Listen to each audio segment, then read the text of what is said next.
Selamat datang di channel YouTube Fernando De Caprio.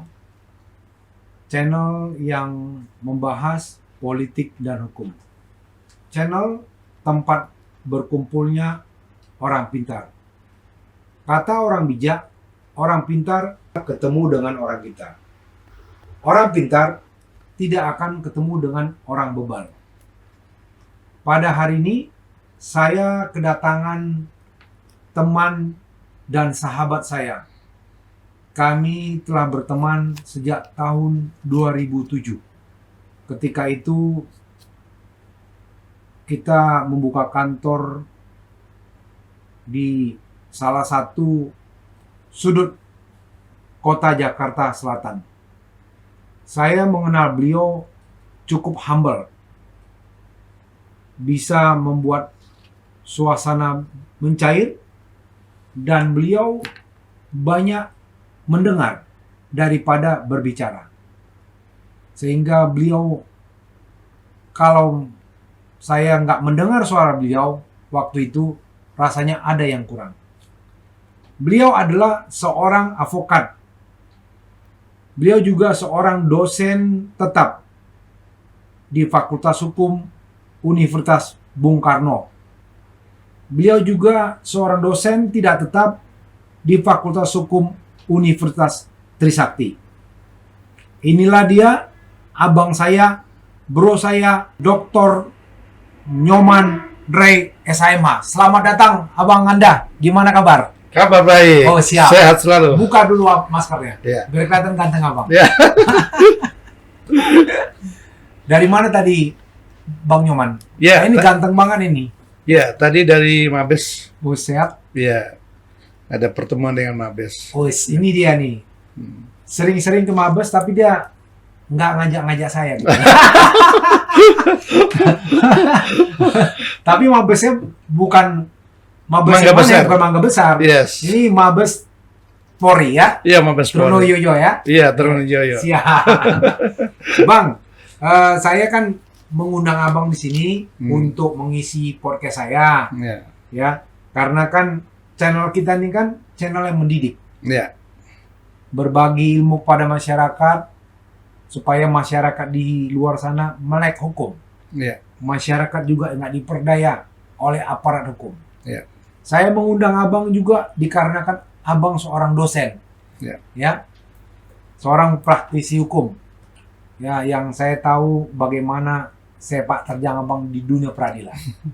Sangat luar biasa, ya. Jadi sehingga saya sangat benar-benar kepengen menggali pengalaman, menggali ilmu dari abang, bagaimana sih sebenarnya hukum ini di Indonesia.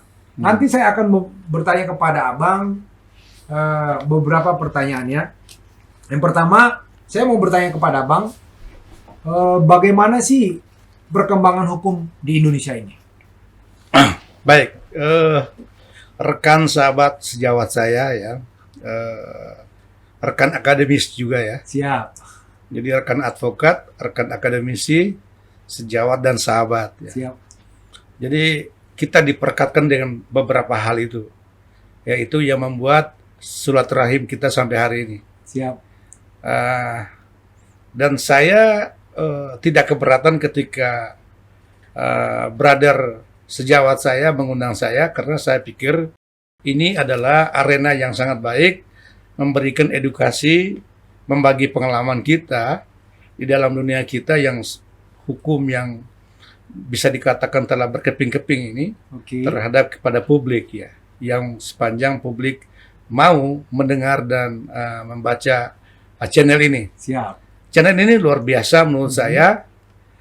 Kalau kita sedikit menyinggung soal Alkitab ya atau Babel, itu diajarkan bahwa kita menjadi garam. Jadi saat ini saya luar biasa apresiasi banget terhadap sahabat saya ini. Thank you, ya, yang bisa membuka channel ini, yang mengedukasikan kepada masyarakat untuk setidak-tidak memilih pengalaman, setidak-tidaknya mereka memiliki kesadaran atau taat terhadap hukum. Gitu.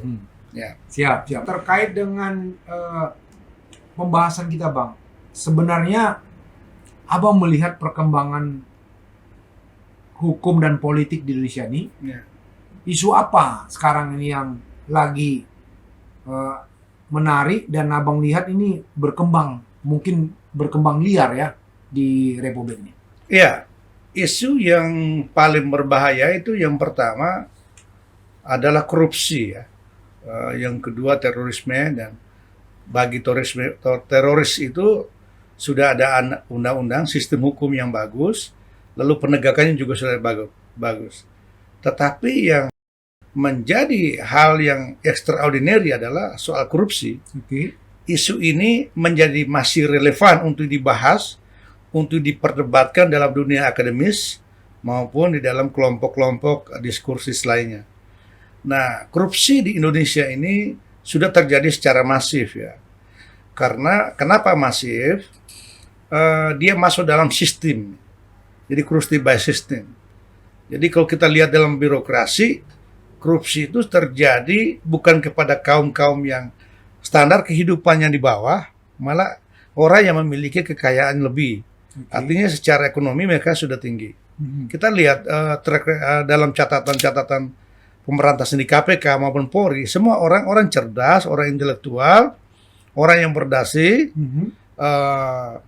orang yang memiliki ekonomi yang lebih dibanding daripada orang-orang yang kecil. Justru menyeretnya kepada orang-orang seperti itu. Nah, sehingga di situ kita harus menggali apa penyebab terjadinya korupsi itu. Nah, ini yang kita akan bahas lebih lanjut. Nah, menurut abang, kenapa sampai dikatakan korupsi itu kejahatan yang luar biasa? Ya, korupsi kejahatan luar biasa itu dilihat dari dampak kerugian secara material keuangan negara. Karena kerugian itu dimulai dari pengadaan barang dan jasa. Itu kurang lebih 3.000 triliun. Kerugian 3.000 triliun? Ya, 3.000 kehilangan triliun. negara? Ya, misalnya anggaran dalam satu tahun itu, misalkan katakan 5.000 triliun, kebocoran itu hampir 20-30%. Itu berdasarkan hasil riset saya. Kebocoran anggaran. Itu mulai pengadaan barang fiktif, mulai dari pengadaan barangnya, mulai pelaksanaan pekerjaan tidak sesuai BASTEK, itu terjadi korupsi. Nah, itu kenapa bisa sampai begitu besar 20%, Bang? Iya. Apakah ada pihak-pihak yang sengaja, misalnya anggaran itu sudah dibuatkan sedemikian rupa, tapi sebenarnya dalam poin-poin tertentu mereka sudah memarkup. Apa seperti itu modelnya bagaimana, Bang? Iya. Kalau kita sebagai akademis ya, sebagai akademis kita melihat fakta realistis kehidupan hukum dalam konteks teori ya. Lalu berbeda hukum dalam penerapan kehidupan sehari-hari. Nah, kenapa kerugian yang sangat besar? Yang pertama, ada transaksional antara pemberi kerja dan penerima kerja, kontraktor dengan PPK misalnya, atau pejabat-pejabat tertentu. Maka untuk mengatasi persoalan korupsi ini harus dilakukan fungsi pengawasan. Maka saya menawarkan good governance government. Bang, saya potong, Bang. Bukankah di setiap instansi ada yang nama inspektorat pengawasan? Ya. Tapi kenapa masih ada korupsi yang dimaksud itu, gitu loh? Ya, hal yang mendasar adalah kalau pengawas itu tidak memiliki kemandirian moral, maka sangat mudah dipengaruhi, sangat mudah diberikan suap untuk memperdagangkan pengaruh, sehingga fungsi pengawas tidak berjalan baik. Faktor yang pertama adalah fungsi pengawasnya. Jadi kalau kita lihat dalam beberapa lembaga, termasuk DPR, birokrasi pemerintah, yudikatif, legislatif, itu semua ada kode etiknya sebagai lembaga pengawasnya. Tapi semua itu tidak berjalan. Nggak berjalan apa mereka juga main mata? Tidak berjalan itu banyak faktor. Yang pertama, pura-pura diam, pura-pura tidak melihat, atau membiarkan kejahatan itu terjadi. Maka di dalam Undang-Undang Tipikor itu mewajibkan orang memberitahukan, menyampaikan informasi terhadap para pihak yang melakukan kejahatan. Itu undang-undang sudah atur. Di dalam undang-undang Tipikor nomor 20 tahun 2001 itu sudah diatur bahwa semua masyarakat itu memiliki kewajiban untuk menyampaikan kejahatan itu yang terjadi, supaya kejahatan itu tidak berdampak buruk yang merugikan keuangan negara. Jadi faktor keserakahannya, inspektoratnya tidak jalan, pengawasnya tidak jalan, semuanya tidak jalan, akhirnya si para pelaku korupsi itu bisa melakukan korupsi secara bebas. Nah, pertanyaan saya gini, Bang. Kalau ada inspektorat, ya, lalu mereka membiarkan peristiwa hukum itu terjadi, dalam hal ini korupsi, kenapa yang selalu disasar oleh KPK adalah PPK-nya atau misalnya gubernur atau bupati wali kotanya? Ya. Padahal di situ ada peran dari inspektorat untuk mengawasi agar tidak terjadi korupsi itu. Kenapa inspektorat itu sendiri tidak dibawa? Ya, yang pertama, pelanggaran-pelanggaran inspektorat atau badan pengawas itu bersifat administratif. Jika mereka tidak terlibat dalam tindakan koruptif, maka mereka tidak bisa disentuh. Karena mereka tidak bagian dari korupsi. Tapi mereka hanya membiarkan korupsi itu terjadi. Maka di sini dibutuhkan sistem hukum yang mengatur secara tegas. Jika pengawas itu bermain mata atau lalai menjaga keuangan negara itu, maka harus dikenakan hukum. Misalnya dalam satu ruangan, satpam itu suruh jaga uang, lalu uang itu hilang. Satpam itu orang yang pertama yang harus minta pertanggungjawaban secara pidana. Sama dengan inspektor tadi, sama dengan lembaga pengawas itu. Kenapa tidak tersentuh? Mereka tidak melihat dalam proses pengelolaan uang itu, tapi lebih kepada proses penyalahgunaan uang. Siapa yang menyalahgunakan uang? Kalau bupati, ya bupati yang diseret. Kalau gubernur, gubernur yang diseret, bukan inspektorat. Tapi kan mereka mengawasi gimana proses itu. Itulah, maka dalam diskusi, seminar-seminar, saya menitik beratkan bahwa fungsi pengawas diaktifkan, maka korupsi tidak akan terjadi. Sama hal gini, ketika kita ada di hutan, kita ketemu uang 1 karung. Kita ambil nggak? Kalau orang yang tidak memiliki kemandirian moral, dia pasti ambil. Kenapa? Dia tidak mungkin bertanya kepada monyet, ini uang siapa? Ya itu masuk di akal, Bang. Ya, saya analogikan seperti itu. Iya. Karena di hutan tidak ada pengawasnya. Iya. Pasti uang itu pasti dibawa pulang. Betul. Kalau bagi orang yang tidak bermoral. Hukum tidak melanggar situ. Nah, kalau sekarang itu saya jadi tertarik sekali, Bang. Ya. Kalau di hutan memang siapa yang mau ditanyakan kalau ada uang 1 karung? Karena memang tidak ada pengawas di situ, kan? Nah, tapi kalau misalnya di kementerian kan ada inspektoratnya, atau di gubernuran atau di bupati kan ada di dalam hal ini. Kalau misalnya di bupati atau wali kota kan ada pengawas itu dari BPKP. Iya. Korupsi itu ada beberapa cara ya, termasuk korupsi by system. Oke. Jadi kelihatan dalam sistemnya, dilihat oleh inspektorat atau badan pengawas, dianggap itu seolah-olah sah, benar. Oke. Sistem kan? Tetapi dalam tingkat pelaksananya sudah di luar dari pengawasnya. Karena misalnya gini, ada uang 100 miliar digunakan untuk membeli pesawat. Inspektorat melihat, oh iya. Tapi ketika dalam pelaksanaan pengadaan pesawat terjadi itu sudah di luar dari jangkauan inspektorat. Kenapa, Bang? Bukankah itu juga anggaran akan dilaporkan kepada inspektorat? Misalnya ada kenaikan anggaran tersebut, Iya. dalam hal pembelian tadi. Penetapan anggaran adalah legislatif. Legislatif yang menetapkan anggaran, birokrasi lah gerbang terdepan untuk menerapkan anggaran itu. Nah, di dalam birokrasi ada fungsi pengawasnya. Nah, di fungsi pengawasnya itu dia melihat uang itu benar. Untuk apa? Kan dia lihat data. Tapi ketika ada terjadi birokrasi itu, oknum birokrasi itu, transaksi dalam pengadaan pesawat, itu terjadi itu sudah di luar dalam jangkauan inspektorat. Pahami artinya gini, seolah-olah membeli 100 miliar, Oke. ternyata harga 80. Mhm. 20 miliar kan kembali ke dalam lagi. Hmm. Nah, kalau inspektorat melihat secara otentik, benar ada uang keluar kepada pihak ketiga, pemilik pesawat itu 100 miliar. Mhm. Tetapi kembalinya inspektor bukan di luar jangkauan inspektor lagi. Karena uang yang masuk dalam PT pemilik pesawat itu dikirimkan kepada oknum. Nah, itulah korupsi sebenarnya. Hmm. Nah, itu salah satu jenis korupsi. Oke. Banyak, hampir 30 jenis korupsi. Mhm. Nah, abang lihat terjadinya korupsi itu bagaimana sih sebenarnya peran penegakan hukum di sana supaya hal ini tidak terjadi? Karena saya pernah nonton televisi, ada seorang tersangka kepala daerah bilang begini, Bang. Sebenarnya tuh kepala daerah lain itu pun korupsi.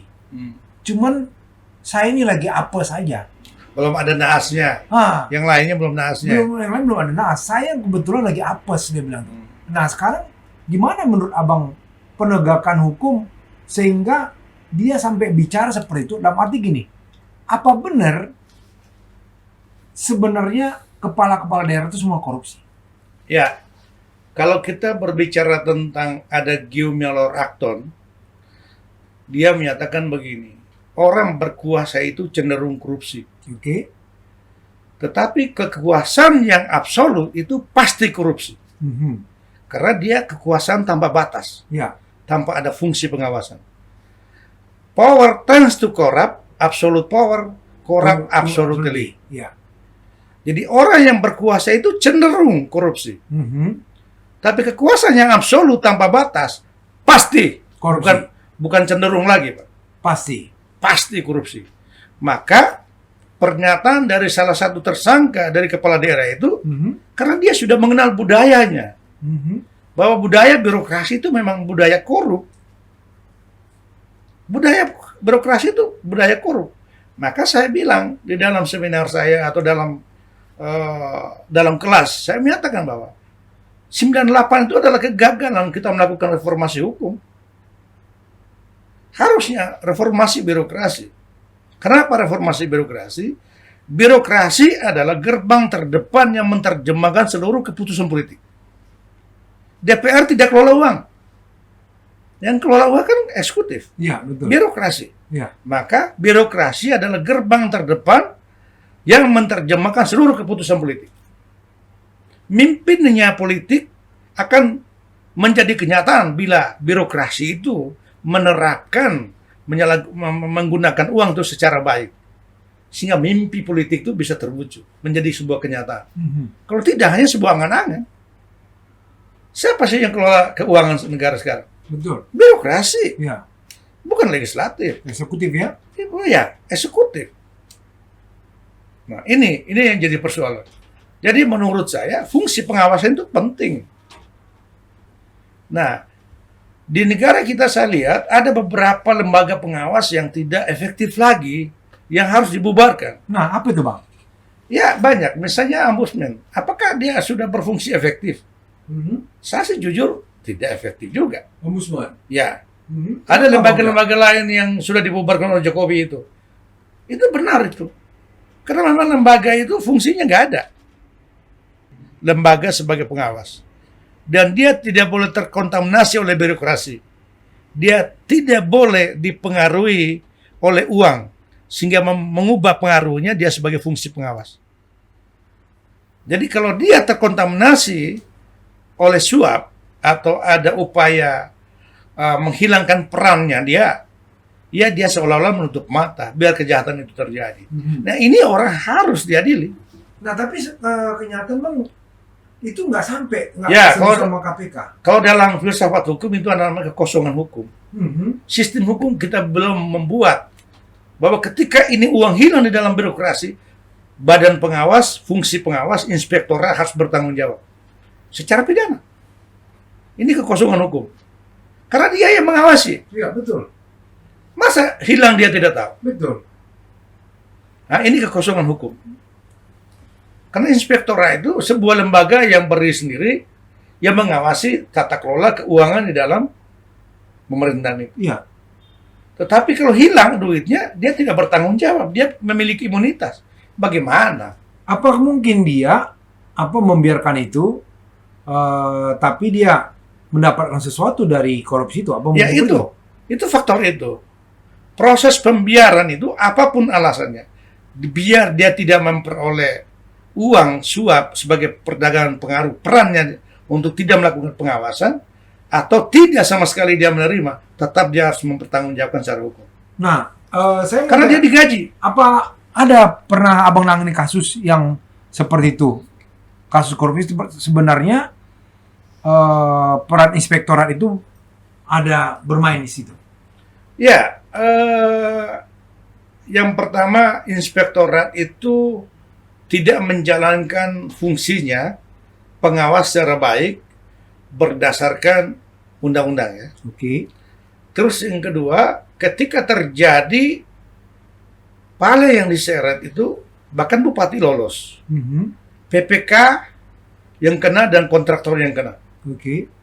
Sementara yang menentukan kontraktor itu memenangkan tender itu adalah bupati. Oke.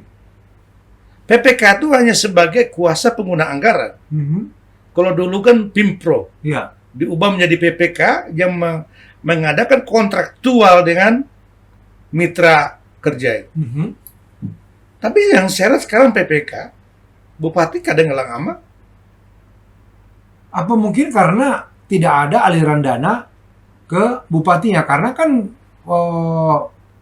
KPK ini selalu kan dia menerapkan follow the money ya. Ya. Dia apakan TPPU-nya supaya dia bisa menelusurin kemana aliran uang itu dan dipergunakan oleh siapa.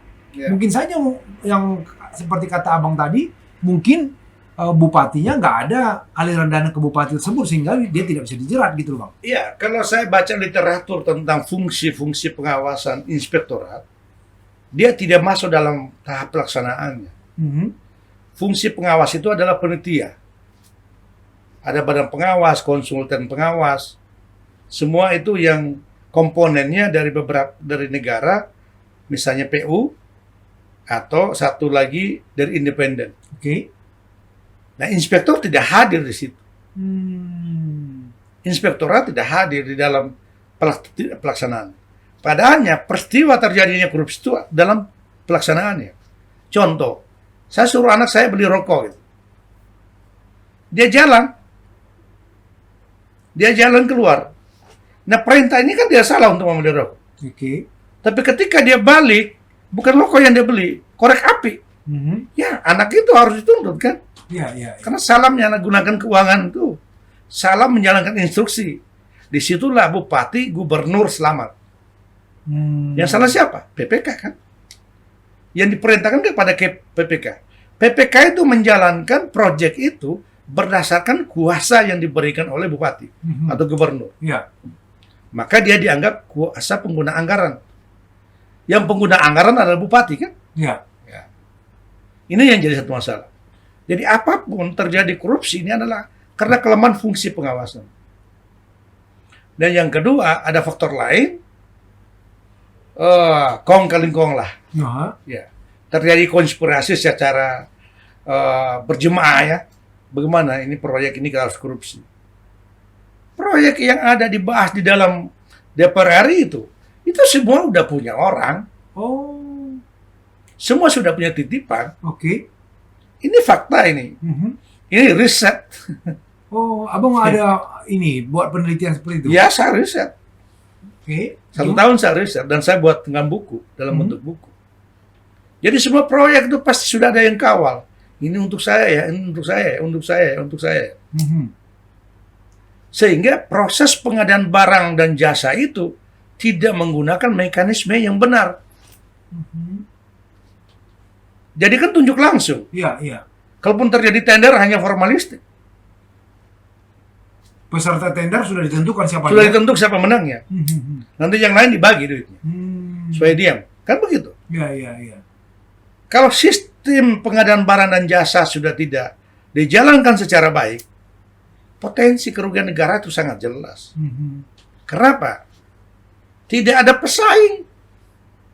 Seolah-olah penunjukan langsung. Iya, iya. Sementara dalam pengadaan barang dan jasa penunjukan langsung, itu hanya berkaitan dengan paten. Atau barang itu hanya satu-satu yang dimiliki satu perusahaan. Boleh penunjukan langsung. Atau negara dalam keadaan tertentu, boleh penunjukan langsung. Proses tender. Seperti sekarang mungkin ya, keadaan pandemi kemarin kan kalau nggak salah penunjukan langsung. Ya, penunjukan langsung. Karena apa? Kalau proses by lelang, lama prosesnya. Iya, iya. Tidak bisa mengatasi persoalan yang negara dalam keadaan tertentu tadi. Iya. Di dalam Pepres itu ya dinyatakan negara dalam tertentu. Misalnya bencana alam. Iya. Lalu ada lagi celah. Bisa saja dikorupsi ketika bencana alam. Padahal bencana alam itu hanya banjir kecil. Maka di dalam undang-undang atau Pepres harus mengatur kriteria bencana alam itu seperti apa. Sehingga terjadi penunjukan langsung. Kan begitu. Iya. Kalau hanya pohon tumbang bencana alam, penunjukan langsung, korup. Betul, betul. Nah, Yes. nah kalau misal, berarti jangan-jangan gini Bang, peristiwa bencana alam itu sendiri, itu kan tidak diduga. Ya. Tapi sebenarnya pemain-pemain ini sudah dikondisikan gitu Bang. Ya. Nah, apakah itu juga tidak bisa disentuh oleh itu tadi, inspektorat? Bisa. Hmm. Bisa. Apapun peristiwa bencana alam yang dapat dilakukan penunjukan langsung tanpa tender, kecuali bencana alam nasional. Bencana yang diumumkan oleh negara. Tidak semua bencana alam itu penunjukan langsung. Nah, kalau misalnya seperti sekarang ini kan kita bencana alam, ini pandemi. Pandemi. Itu kan bukan, kalau pandemi bukan hanya Indonesia, Ya, seluruh dunia, global. global. Nah, apa diduga katanya ada permainan-permainan dalam pengadaan kemarin tuh apa vaksin kah, apakah masker kah? Ya. Nah, itu nggak bisa diapa sama ini, artinya ditelisik oleh KPK. Bisa sekali. Kan penyaluran sumbangan sembako itu kan sudah dijerat. Menteri Sosialnya, Oke, kan? Terus ditambah lagi Menteri Kelautan dan Perikanannya, kan tersentuh dalam masa pandemi itu. Ya tinggal sekarang, apakah pengadaan vaksin itu, kan begini, tidak bisa G2G. Harus PT itu G. Kan PT yang mengadakan dari luar. Oke. Kita lihat PT ini punya track record enggak dia yang mengadakan alat kesehatan. Lalu yang kedua, diuji nggak secara klinis? Tapi kalau masalah uji klinis itu kan udah, karena sudah direkomendasikan oleh WHO, Bang. Ya. Kalau betul. direkomendasikan oleh WHO, artinya ini tanpa uji klinis lagi, karena udah diadakan uji klinis di negara tempat produsen dari vaksin itu sendiri. Ya, uji klinis kan? Iya. Tapi ketika masuk dunia, kalau seandainya semua yang di luar negeri itu dianggap uji klinis tanpa ada di sini, apa fungsi Badan POM di sini? Nah, kalau begitu, Berarti kita terpengaruh oleh kapitalis. Kan kita konsumen. ya, Indonesia membeli vaksin dari luar itu konsumen. ya. Hak konsumen untuk mengetahui sejauh mana efektivitasnya penggunaan vaksin ini di Indonesia, kan begitu. Iya, betul, betul. Makanya ada badan tersendiri, Badan Pengawasan Obat dan Makanan kan? Iya. Gitu. Itu kategori obat loh. Makanya badan pun harus berperan di situ. Nah, begitu apakah KPK bisa ini juga, Bang? Memasukin area itu sendiri? Kalau Padahal itu kan sudah dikatakan pandemi. ya, Dan itu sudah negara langsung yang artinya menunjuk perusahaan yang seperti Abang bilang itu. ini pertanyaan sangat bagus. Pandemi tidak menjadi alasan, bencana tidak menjadi alasan, prosedur pengadaan barang itu dilakukan secara baik, transparan, dan terbuka. Bukan itu alasan. Buktinya persoalan pandemi, bansos itu dikena kok. Apa bedanya dengan pengadaan vaksin, pengadaan obat, masker dan lain-lain itu? Ada nggak standar ISN kita? Kita kan punya standar nasional itu. Ya, SNI. SNI. Ya. Ada nggak standar itu? Kalau tidak ada standar itu, berarti ada pengadaan barang dan obat yang secara liar tanpa ada pengawasan Badan POM. Kembali lagi fungsi pengawasannya. Badan POM menjadi autis ketika pandemi seperti ini. Kenapa saya menyatakan autis? Saya berani menyatakan Badan POM autis. Karena tidak semua obat masuk dalam pengawasan Badan POM. Yang masuk pun pasti ada faktor pengaruhnya. Saya sekarang pabrik obat. Bagaimana obat ini diterima? Di label halalkan pakai duit. Oke. Didaftarkan Badan POM, registrasinya pakai duit. Korup. Maka tidak ada ukuran yang menjamin keselamatan pasien atau konsumen walaupun obat itu sudah diregistrasi oleh Badan POM. Tidak menjamin itu. Ya. Tidak menjamin. Pertanyaan saya, kapan mereka datang ke pabrik itu? Apakah sudah diuji klinis sebenarnya? Diuji klinis. Saya tidak percaya. Dan itu masih ada celah korupsi. Kenapa? Kaitan dengan kebijakan. Mau diregistrasi nggak? Ya, mau. Kalau tidak mau diregistrasi, obatnya nggak laku. Udah, kemon. Store dulu. Transaksional. Itu dalam persoalan konsumen dan makanan ya. Kita kembali kepada persoalan orang korupsi dari rumah tahanan sampai ke tingkat pengadilan. Sampai ke Mahkamah Agung. Kamu dapat kamar mewah, store. Korupsi kan? Ya. Kamu dapat TV di ruanganmu, di penjara. Uang. Korupsi. Korupsi sudah terjadi secara masif. Dari tingkat yang paling bawah sampai yang tinggi. Terus bagaimana menurut Abang menghilangkan korupsi itu sendiri? Karena tadi kan kata Abang sudah masif dan itu udah kasat mata Bang ya. Semua sudah melihat itu. Seperti kata Abang tadi itu ya mau di penjara, mau nyaman bayar. Ya kan? Dan itu nggak bisa dibohongi lagi, sudah budaya. Sudah budaya. Dan itu juga para mantan narapidana pun sudah pernah bersaksi kepada itu, kan? Nah, pertanyaan saya gimana supaya budaya korup ini bisa hilang, supaya perlakuan korup secara masif ini bisa diatasi. Paling tidak nggak bisa dihabiskan. Bagaimana supaya tadi itu peran-peran inspektorat itu atau BPKP bisa benar-benar difungsikan dengan baik, Bang? Ya, kalau berdasarkan Lawrence Friedman itu ada 3 persoalan yang mendasar. Atau ada 3 persoalan yang pokok yang harus diperhatikan dalam sebuah negara. Yang pertama adalah sistem hukumnya. Kita memperbaiki sistem hukumnya. Banyak ada kekosongan hukum yang tidak bisa menyeret orang. Contohnya kasus gini. Ada LGBT. Laki-laki dan laki-laki tidur dalam satu rumah. Bisa nggak kita tangkap orang itu? Walaupun dia mengaku saya LGBT. Tidak bisa ditangkap. Kenapa? Hukum belum mengatur. Itulah kelemahan sistem. Yang kedua, kalau sistem tidak ada, hukum tidak ada, apakah penegak hukum bisa menangkap? Tidak. Karena penegak hukum akan melakukan satu tindakan penegakan hanya berdasarkan dengan undang-undang. Kalau tidak, itu kelaliman. Maka ada hubungan penegak hukum dengan hukum. Sangat erat itu. Penegakan hukum tanpa hukum hanya angan-angan.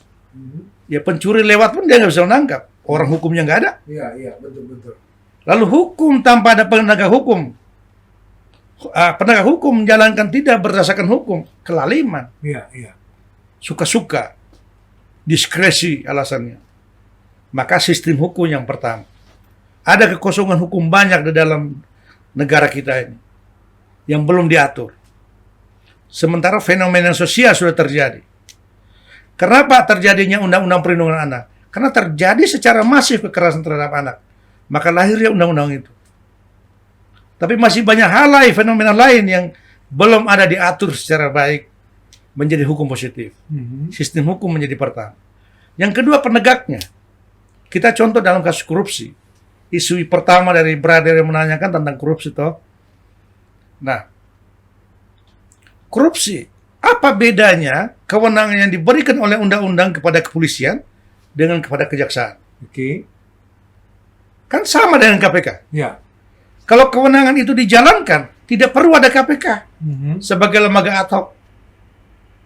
Karena dua lembaga ini tidak memiliki spirit dalam pemberantasan korupsi, maka negara tidak boleh tidak harus membentuk lembaga baru yang namanya KPK.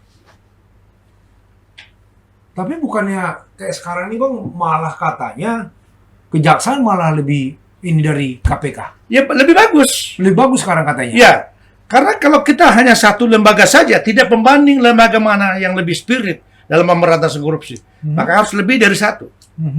Bukan, maksud saya katanya justru di kepemimpinan Jaksa Agung sekarang ini itu kejaksaan malah lebih ini daripada KPK pemberantasan korupsinya. Artinya kan bagus. Iya. Itu poin bagus. Artinya dia telah memiliki spirit dalam pemberantasan korupsi. Oke. Yang sebelumnya tidak memiliki spirit apapun dalam pemberantasan korupsi. Makanya lahir KPK. Kalau Kapolri sudah memiliki spirit, Jaksa sudah memiliki spirit, KPK memiliki spirit. Tiga-tiga ini, saya yakin, korupsi paling tidak hilang tapi berkurang. Dampak kerugian negara tidak besar tapi kecil ada. Jadi bagus. Justru biar tiga lembaga ini berlomba-lomba untuk menunjukkan siapa citra pemberantasan korupsi yang paling baik. Tapi kalau dengan KPK saja dua lembaga ini tidak ada, kita tidak bisa membandingkan mana yang baik. Oh, siap, benar. Kalau orang berlari itu kan harus ada pesaingnya, Pak. Iya. Kalau dia cuma satu orang, dia juara satu terus kan. Iya. Tapi kalau tiga orang bisa lihat satu mana, dua mana, tiga mana, gitu loh. Biarin aja. Makanya saya bilang, sebenarnya undang-undang pemberantasan korupsi itu dari tahun 71 kok. Bukan 99 dan diubah 2001. Kenapa polisi tidak memiliki spirit pemberantasan korupsi? Karena itu lingkaran. Istilah ekstrimnya orang pasar itu kan jeruk, nggak boleh makan jeruk kan? Maka istilah itu dipatahkan oleh KPK ketika seorang jenderal bintang 2 ditangkap. Kasus simulator. Iya. Patah kan itu? Iya, betul. Jadi ada tesis dan antitesis kan? Iya. Oh, polisi tidak bisa disentuh, ternyata KPK bisa menyentuh. Menteri tidak bisa disentuh, ternyata bisa disentuh. Nah itu. Jadi kalau menurut saya spiritnya saja yang penting. Tapi memang ada adik yang begini Bang, hukum itu baik, hukum itu menjadi panglima apabila dipegang atau dikendalikan seorang yang jujur. Ya. Kalau misalnya hukum itu sendiri dipegang orang yang tidak benar, ya hukum itu bisa menjadi pisau bermata dua. Ya, karena kan ada seorang bijak, dia menyatakan begini, sebaik apapun sistem hukum itu, kalau ditata kelolakan dengan orang baik, pasti tidak akan baik.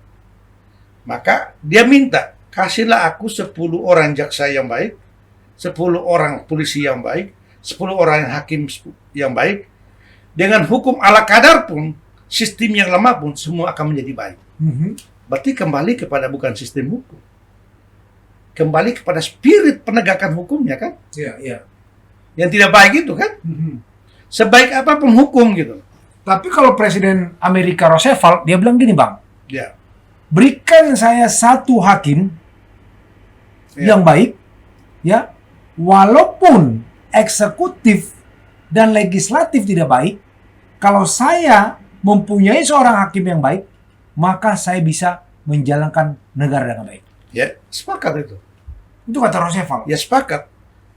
Karena kita dulu kan ada yang seperti yang disampaikan Roosevelt itu. Siapa? Artijo. Artijo kan? Iya, betul.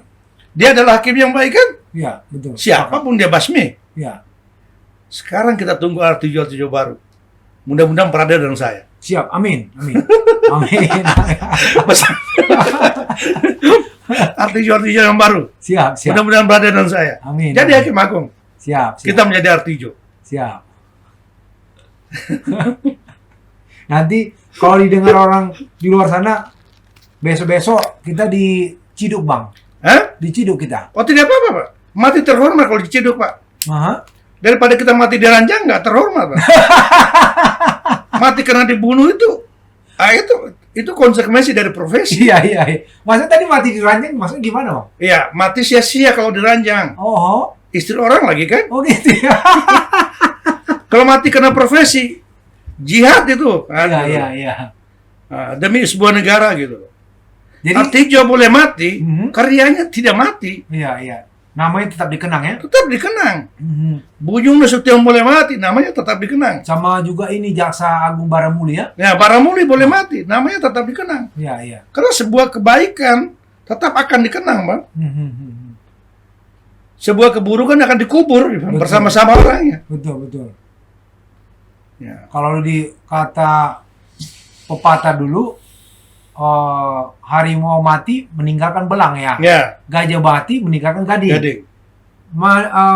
Manusia mati meninggalkan nama ya. meninggalkan nama. Nama yang baik atau yang buruk. Yang buruk. Hanya dua itu. Mhm. Tidak ada yang pilih yang ketiga. Ya mudah-mudahan seperti kata Bang Nyoman tadi gitu loh. Ya. Bang Nyoman ini ya ada sebentar lagi apa mungkin penerimaan Hakim Agung. Saya berharap Bang Nyoman bisa ini mendaftar.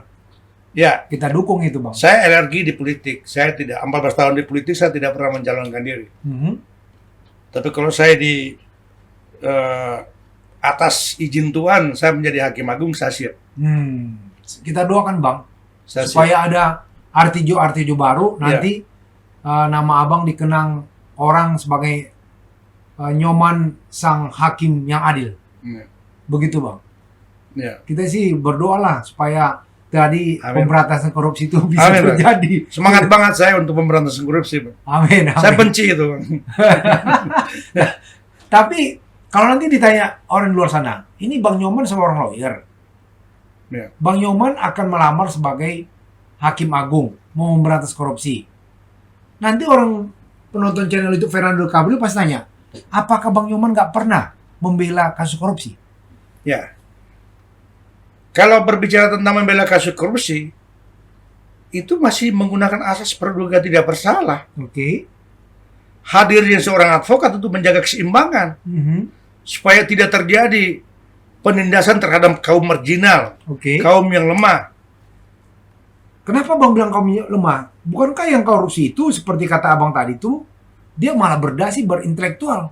Terus di mana kaum yang lemah di kata Abang tuh? Ya, asas praduga tidak bersalah itu kita tidak bisa menjustifikasikan bahwa dia tidak bersalah sebelum hakim yang memutuskan dia bersalah dan telah berkekuatan hukum tetap. Baru Nyoman Raimundo. Rian membunuh 11 orang loh. Oke. Tapi saya menyatakan asas praduga tidak bersalah. Bisa Rian dan bukan tidak. Makanya untuk mengetahui apakah Rian membunuh, maka saya hadir di dalam ruang sidang untuk menjaga keseimbangan. Rian pun tidak bisa dicubit oleh polisi, Pak. Ya. Tapi kalau tidak ada lawyer di situ, apa yang terjadi? Diinjak-injak, Rian.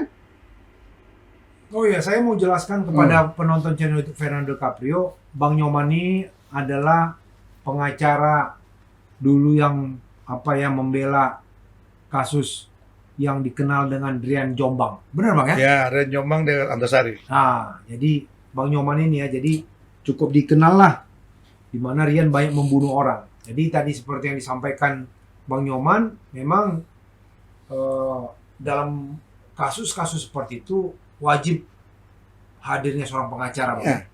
Menjaga keseimbangan. Menjaga keseimbangan. Ya. Supaya peristiwa pidana itu sendiri terang benderang, Bang ya. Supaya jaksa juga tidak serta-merta menggunakan diskresinya untuk menuntut orang tanpa ada kesalahan. Iya. Hakim juga tidak serta-merta mengadili orang tanpa ada kesalahan. Kan peristiwa salah tangkap, salah adil itu kan banyak sekali peristiwa dalam sejarahnya. Betul. Kenapa? Karena tidak ada keseimbangan. Salah satu yang fenomenal itu adalah kasus Sengon Karta ya, Bang ya. Yes, itu nomor satu. Ada lagi kasus yang terkenal, ada satu agak lupa. Itu karena memang dia orang kecil. Iya. Dia tidak mampu menggunakan pengacara. Padahal ancaman di atas 5 tahun, wajib negara itu menghadirkan pengacara. Kenapa jaksa tidak menghadirkan pengacara? Karena dia takut menjadi lawannya. Makanya dalam setiap persidangan, saya selalu menegaskan kepada hakim dan jaksa. Kalau yang terlambat, janji sidang jam 10, mulai jam 12. Saya tinggalkan ruang sidang. Kenapa saya bilang? Anda begitu mudah mengadili orang, begitu mudah menuntut orang, tanpa dimulai disiplin waktu dan ilmu yang cukup. Bahaya kan? Ya, Kalau jaksa yang bodoh menuntut orang, betul. orang masuk penjara di sana, banyak orang tidak bersalah. Karena arogansi jaksa atau faktor lain yang mempengaruhi hakim. Iya. Karena hakim itu bukan malaikat, Pak. Betul. Dia bisa mengetahui kebenaran orang ini berbuat atau tidak. Ya memang seharusnya gini Bang, seperti kata Roosevelt itu, Ya. yang diharapkan itu adalah hakim itu sebagai agent of change, Yes. agen perubahan. Ya. Bukan hakim itu sebagai agen ini, agen dari yang berperkara. Ya, pencari keadilan. Iya, yang terjadi kan agen Ya. berperkara. Ya. Kalau Bang Nyoman datang ke ruang sidang, oh dia ini. Kalau Bang Nyoman datang nih, pakaiannya bisa sekali jalan tuh bisa puluhan juta. Ya kan? Hakim segan. Coba yang datang misalnya mungkin pakaiannya biasa-biasa saja, dia mungkin nggak sur. Ya. Nah, kalau hakim yang benar tuh dia hakim agent of change, agen perubahan, bukan berdasarkan palu.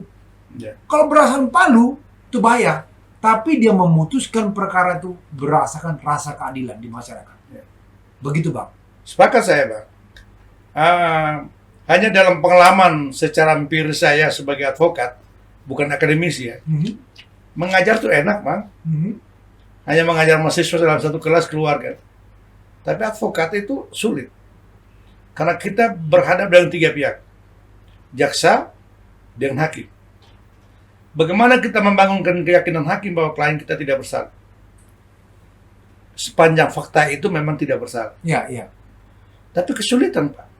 Sekuat apapun Anda memperjuangkan bahwa klien tidak bersalah, keputusan cuma hanya sebuah keyakinan hakim. Kan mati, Pak. Betul. Bukan kajian secara teoritis, bukan kajian secara keilmuan, hanya keyakinan. Sangat subjektif kan? Betul. Itu satu.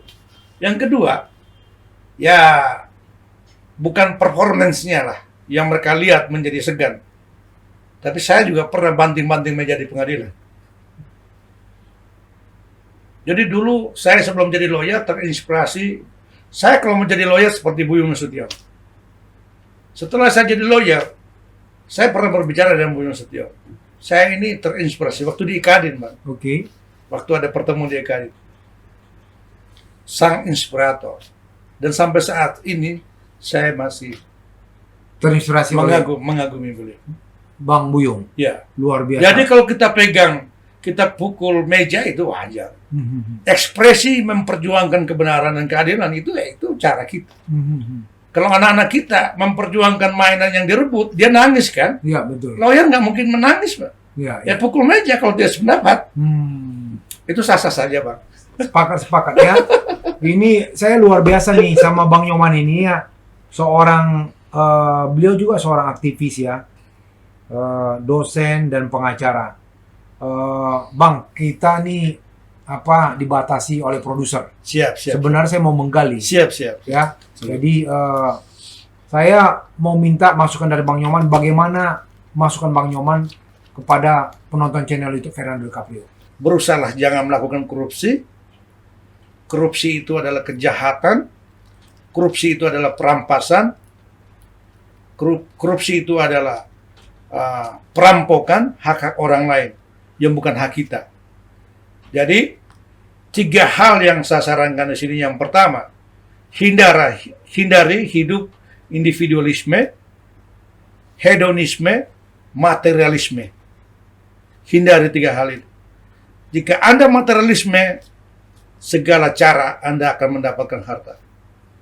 Kalau Anda hedonisme, Anda punya motor, Anda belum puas, Anda ingin mobil. Akhirnya korupsi. Kalau Anda individualisme, Anda hanya berpikir dirimu sendiri, berpikir perutmu sendiri, tanpa berpikir tentang orang lain. Apa artinya itu? Luar biasa ya. Jadi 3 poin. 3 poin disampaikan Bang Nyoman. Ya di akhir sesi Bang, sesuai dengan abang sampaikan tadi, ya terkait dengan korupsi juga hedonisme, ya, Hedonisme, individualisme, materialisme. materialisme. Dia bilang begini bang, saya mau bagikan quote ya, dia bilang, godaan dari luar membuat seseorang lupa daratan, sedangkan ketamakan membuat orang bodoh. Iya. Orang harus waspada selalu agar kemurnian sifatnya terpelihara. Yes. Ya, Ya. jadi itulah yang bisa kami sampaikan pada hari ini. Ya, kalau penonton channel YouTube Fernando De Caprio mau menggunakan jasa Bang Dr. Nyoman Ray, silakan ya. Nanti dia ahli hukum pidana perdata. Silakan tulis di kolom komen kalau Anda juga mau menggunakan jasa hukumnya. Ya, jadi itu aja yang bisa kami sampaikan. Tetap semangat Bang Nyoman, Terima kasih brother, sama-sama. jaga kesehatan. Terima kasih, sama-sama kembali. Saya mau Abang tuh bisa mengisi acara podcast saya kembali. Terima kasih. Karena banyak yang saya mau gali, cuman hari ini kita dibatasi oleh produser waktu. Ya. Saya mau menggali di sesi berikutnya. Ya, baik. Ya, jadi tetap semangat Bang, jaga kesehatan supaya kita bertemu kembali ya Bang ya. Baik, terima kasih. Thank you, brother. Ya.